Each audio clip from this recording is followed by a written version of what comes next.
Assalamualaikum warahmatullahi wabarakatuh.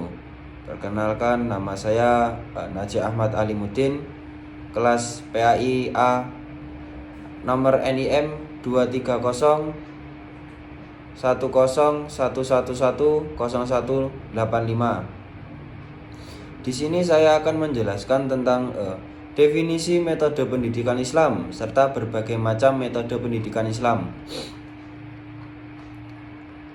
Pertama-tama, metode pendidikan Islam itu adalah usaha untuk membantu dan mengembangkan fitrah keberagamaan peserta didik agar menghargai, menghayati, memahami, dan mengamalkan ajaran-ajaran agama Islam dalam kehidupan, agar manusia yang bertakwa dan mempunyai kepribadian yang utama serta berguna bagi umat. Metode pendidikan Islam juga merupakan jalan yang dapat ditempuh untuk memudahkan pendidik dan membentuk pribadi muslim yang kepribadian Islam dan sesuai dengan ketentuan yang digariskan oleh Al-Quran dan hadis. Metode pendidikan Islam berasal dari bahasa Yunani.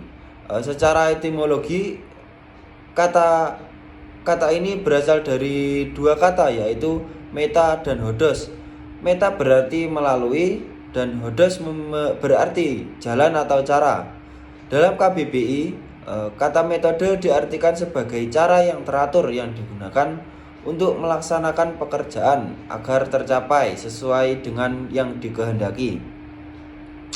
Cara kerja yang bersistem untuk memudahkan pelaksanaan suatu kegiatan guna mencapai tujuan yang ditentukan. Sedangkan menurut istilah yang dikemukakan oleh para ahli pendidik beraneka ragam. Di antaranya menurut Hasan Langgulung mendefinisikan bahwa metode adalah cara atau jalan yang harus dilalui untuk mencapai tujuan.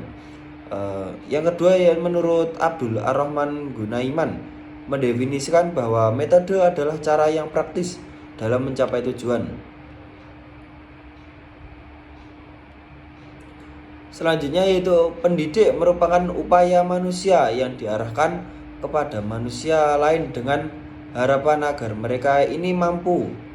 Zakiyah Derajat mengatakan bahwa pendidik Islam adalah bimbingan dan asuhan terhadap anak didik agar nantinya setelah selesai dari pendidikan ia dapat memahami dan mengamalkan ajaran agama Islam yang telah diyakini secara menyeluruh dan kesejahteraan hidup di dunia maupun akhirat.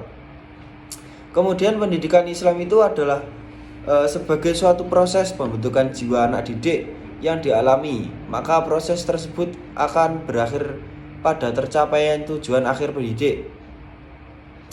Pribadi yang tercermin yang senantiasa siap sedia mengabdi kepada Allah Subhanahu wa taala. Yang kedua yaitu macam-macam metode pendidikan Islam. Pada dasarnya metode pendidikan Islam sangat efektif dalam membina kepribadian anak didik dan memotivasi mereka, sehingga aplikasi metode ini memungkinkan puluhan ribu mukminin dapat membuka hati manusia untuk menerima petunjuk ilahi dan konsep-konsep pendekatan Islam. Selain itu ada beberapa metode dalam pendidikan Islam. Yang pertama, metode dialog Qur'ani dan Nabawi. Metode ini adalah pendidikan dengan cara berdiskusi sebagaimana yang digunakan oleh Al-Quran dan hadis-hadis Nabi. Metode ini disebut pula metode khiwar yang meliputi dialog khitabi dan ta'abudi, bertanya dan lalu menjawab, dialog deskriptif dan dialog naratif, menggambarkan lalu mencermati, dialog argumentasi yaitu berdiskusi lalu mengemukakan alasan, dan dialog nabawi menanamkan rasa percaya diri lalu beriman. Dialog nabawi sering dipraktekkan oleh sahabat ketika mereka bertanya kepada Rasulullah SAW. Yang kedua yaitu metode kisah Qur'ani dan Nabawi. Metode kisah disebut juga metode cerita, yakni cara mendidik dengan mengandalkan bahasa, baik lisan maupun tertulis, dengan menyampaikan pesan dari sumber pokok sejarah Islam, yakni Al-Quran dan hadis. Pentingnya metode kisah diterapkan dalam dunia pendidikan, karena dengan metode ini akan memberikan kekuatan psikologis kepada peserta didik, dalam artian bahwa dengan mengemukakan kisah-kisah Nabi kepada peserta didik, mereka secara psikologis terdorong untuk menjadi nabi-nabi tersebut sebagai uswah atau suri tauladan. Yang ketiga yaitu metode perumpamaan. Metode ini disebut pula metode Amsal, yakni cara mendidik dengan memberikan perumpamaan sehingga mudah memahami suatu konsep. Perumpamaan yang diungkapkan Al-Quran memiliki tujuan psikologi edukatif yang ditunjukkan oleh kedalaman makna dan ketinggian. Yang keempat yaitu metode keteladanan. Metode ini disebut juga metode meniru, yakni suatu metode pendidikan dan pengajaran dengan cara mendidik atau memberikan contoh teladan yang baik kepada anak didik. Dalam Al-Quran, kata teladan ini diproyeksikan dengan kata uswah atau kemudian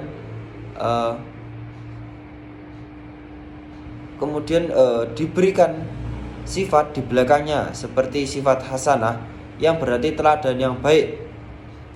Metode keteladanan ini adalah suatu metode pendidikan dan pengajaran dengan cara pendidik memberikan contoh teladan yang baik kepada anak didik. Yang kelima yaitu metode ibrah dan mu'azzah atau mau'izah. Metode ini disebut juga metode nasihat, yaitu suatu metode pendidikan dan pengajaran dengan cara pendidik memberi motivasi. Metode ibrah atau mau'izah, nasihat, sangat efektif dalam membutuhkan anak didik terhadap hakikat sesuatu serta memotivasinya untuk bersikap luhur, berakhlak mulia dan membekalinya dengan prinsip-prinsip Islam.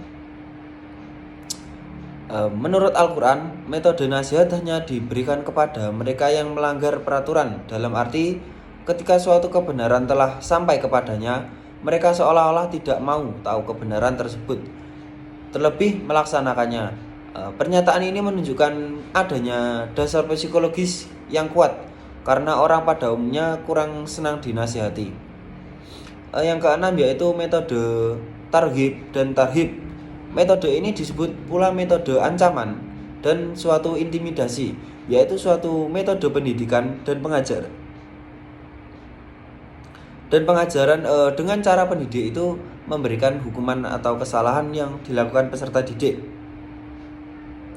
Istilah targhib dan tarhib dalam Al-Quran dan As-Sunnah berarti ancaman atau intimidasi melalui hukuman yang disebabkan oleh sesuatu dosa kepada Allah dan Rasul-Nya. Yang ketujuh, metode diskusi. Metode ini digunakan dalam pendidikan Islam untuk mendidik dan mengajar manusia dengan tujuan lebih memantapkan pengertian dan sikap pengetahuan mereka terhadap sesuatu masalah. Kesimpulannya yaitu pendidikan Islam harus memilih metode pendidikan yang tepat atau sesuai dengan tujuan pendidikan, materi pelajaran, karakteristik dan pendidik. Penggunaan metode pendidikan yang tepat dapat membantu peserta didik untuk mencapai tujuan pendidikan Islam yang optimal.